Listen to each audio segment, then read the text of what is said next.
La médiation des saints est-elle contre l'unique médiation du Christ? Catéchisme de l'Église catholique, le numéro 956. L'intercession des saints. Étant en effet plus intimement liés avec le Christ, les habitants du ciel contribuent à affermir plus solidement l'Église en sainteté. Ils ne cessent d'intercéder pour nous auprès du Père, offrant les mérites qu'ils ont acquis sur terre par l'unique médiateur de Dieu et des hommes, le Christ Jésus. Ainsi leur sollicitude fraternelle est du plus grand secours pour notre infirmité. Fin de citation. La médiation des saints consiste au fait que les amis et témoins du Christ, les chrétiens dans le Seigneur jouissant pleinement dans l'éternité de Dieu, au paradis, peuvent intercéder pour nous auprès de Dieu. Cette médiation s'inscrit dans le mystère de la communion des saints, qui désigne l'union de l'ensemble des fidèles vivants sur terre et dans le ciel, c'est-à-dire l'Église. C'est une vérité de foi au cœur de l'Église, que ce soit dans la messe, dans les sacrements, dans les exorcismes, etc. Cependant, cette vérité de foi est rejetée à tort par certains chrétiens car elle semble être contre l'unique médiation du Christ, confessée par les Saintes Écritures, notamment en 1 Timothée 2 verset 5. En effet, il n'y a qu'un seul Dieu, il n'y a aussi qu'un seul médiateur entre Dieu et les hommes, un homme, le Christ Jésus. Pour eux, la médiation des saints encombre le message simple de l'Évangile, qui confesse l'unique médiation du Christ. Aujourd'hui, nous verrons brièvement en quoi la médiation des saints n'est pas contre l'unique médiation du Seigneur.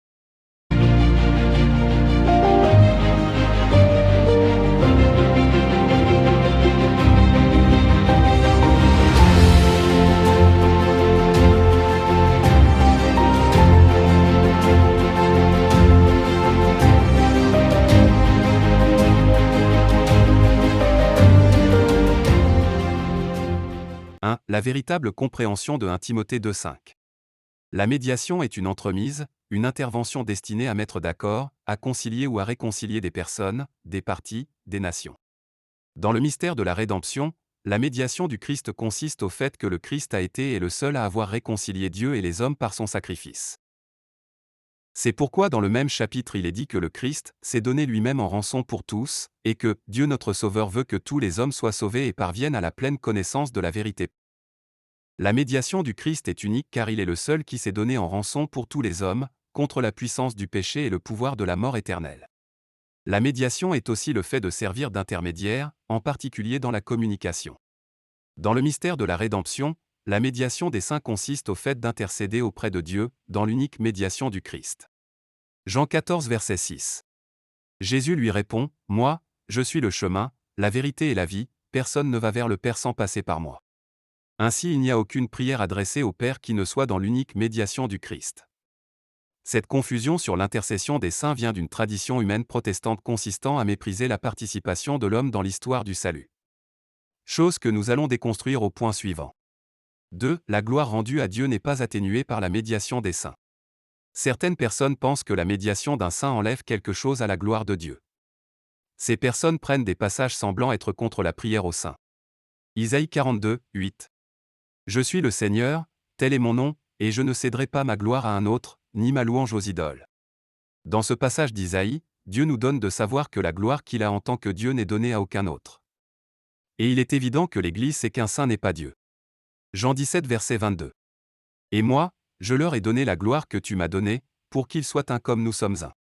La puissance de l'intercession des saints émanant de la gloire d'enfant de Dieu, que Christ leur a donnée, n'est pas contre la gloire rendue à Dieu mais est orientée indirectement à la gloire de Dieu. Aussi la gloire de Dieu consiste à nous glorifier en Christ selon ce qui est dit en Romains 8 verset 30, et ceux qu'il a rendus justes, il leur a donné sa gloire. 3. Quelques exemples de participation à l'unique médiation du Christ dans la Bible. Jésus est la seule lumière du monde et nous sommes la lumière du monde. Jean 8 verset 12. De nouveau, Jésus leur parla, « Moi, je suis la lumière du monde. Celui qui me suit ne marchera pas dans les ténèbres, il aura la lumière de la vie. » Matthieu 5 verset 14. Vous êtes la lumière du monde. Jésus est la seule lumière du monde qui nous conduit vers la vie éternelle. Et puisque le chrétien a Jésus en lui, alors le chrétien devient lumière dans le monde. Nous sommes lumière dans l'unique lumière du Christ. Jésus est le Fils de Dieu par nature et nous sommes fils et filles de Dieu par adoption. Jean 1 verset 14. Et le Verbe s'est fait chair, il a habité parmi nous, et nous avons vu sa gloire, la gloire qu'il tient de son Père comme Fils unique, plein de grâce et de vérité. Jean 1 les versets 12 à 13. Mais à tous ceux qui l'ont reçu, il a donné de pouvoir devenir enfants de Dieu, eux qui croient en son nom. Ils ne sont pas nés du sang, ni d'une volonté charnelle, ni d'une volonté d'homme, ils sont nés de Dieu. Jésus est le Fils de Dieu et nous sommes fils et filles de Dieu dans l'unique filiation du Christ. Nous pouvons également trouver d'autres versets de ce type dans les Saintes Écritures qui montrent combien de fois Dieu veut que nous soyons associés à sa gloire dans son unique gloire comme celui de Jean 17, 22. Et moi, je leur ai donné la gloire que tu m'as donnée, pour qu'ils soient un comme nous sommes un. La gloire qu'on a en Christ nous conduit à l'unité en Dieu, à l'esprit de l'adoration de Dieu, à la communion à Dieu. Ce principe spirituel est vérifié dans l'expérience de l'Église, car tous les saints ou les bons anges nous conduisent toujours vers le Christ, vers son évangile. 4. La réalité de l'intercession des saints. Jacques 5 verset 16. Et priez les uns pour les autres afin d'être guéris. La supplication du juste agit avec beaucoup de force. Dans ce passage, Jacques nous donne de savoir que ceux qui sont dans le corps du Christ doivent prier les uns pour les autres et il ajoute que la supplication du juste agit avec beaucoup de force. Mais qu'en est-il de la critique selon laquelle les saints sont morts et qu'ils ne peuvent intercéder pour nous? Eh bien, ce doute est immédiatement levé par la promesse du Christ en Jean 11, les versets 25 à 26. Jésus lui dit, « Moi, je suis la résurrection et la vie. Celui qui croit en moi, même s'il meurt, vivra, quiconque vit et croit en moi ne mourra jamais. » Crois-tu cela? Ainsi, sachant que les saints sont des justes, qu'ils ne sont pas morts mais vivants dans l'éternité avec Dieu et qu'ils font partie du corps mystique du Christ, il est bien normal qu'ils puissent prier pour nous. Étant dans la félicité de Dieu, leur prière nous est d'une grande aide. De plus, le livre d'Apocalypse nous révèle la réalité de la prière des saints du ciel. Apocalypse 8 verset 4, « Et par la main de l'ange monta devant Dieu la fumée des parfums, avec les prières des saints. » La prière que font les saints du ciel au Christ, unique médiateur entre le Père et les hommes, n'est pas un mythe mais une réalité édifiant l'Église tout entière. 5. Un point sur l'hypocrisie en milieu protestant. Ceux qui critiquent l'intercession ou la médiation des saints semblent à première vue logiques avec les Saintes Écritures et avec eux-mêmes. Mais à y voir de plus près, on se rend compte qu'ils font aussi l'expérience de la médiation dans le mystère de l'Église, sans s'en rendre compte. En effet, s'ils sont honnêtes avec eux-mêmes, pourquoi demander à un frère ou une sœur en Christ de prier pour nous, au lieu de s'adresser directement à Dieu? Pourquoi dans les communautés évangéliques ou protestantes, on voit la nécessité de mettre en place un ministère ou un groupe de prière pour l'intercession, afin que les missions d'évangélisation soient imprégnées de la puissance de Dieu? Le pasteur ne pourrait-il pas s'adresser simplement directement à Dieu? Pourquoi donc des groupes d'intercession dans les communautés évangéliques? La réponse est que, la prière fervente du juste a une grande efficacité.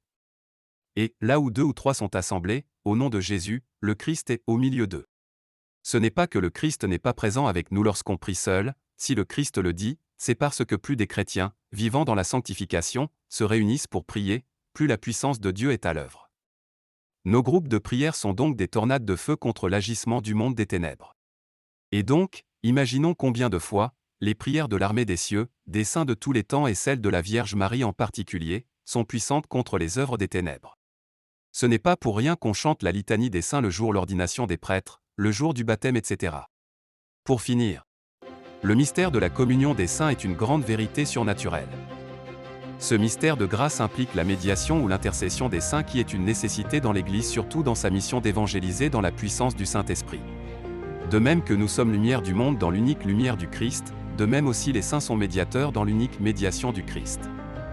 Et par extension nous sommes des médiateurs pour nos frères et sœurs. La chorale, les prédicateurs, les prêtres, les missionnaires, bref l'œuvre de l'évangélisation est une médiation instaurée par le Christ dans son unique médiation. Le leadership du Christ ne consiste pas à faire des hommes éternellement handicapés dans la foi, mais à faire d'autres leaders à son image, lui qui est la perfection absolue.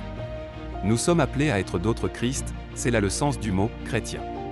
C'est pourquoi le Christ dit en Jean 14, 12, « Amen, Amen, je vous le dis, celui qui croit en moi fera les œuvres que je fais. Il en fera même de plus grandes, parce que je pars vers le Père, et tout ce que vous demanderez en mon nom, je le ferai, afin que le Père soit glorifié dans le Fils. » Pour conclure, voyons le parfait résumé de l'Église sur ce sujet, au numéro 962 de son catéchisme.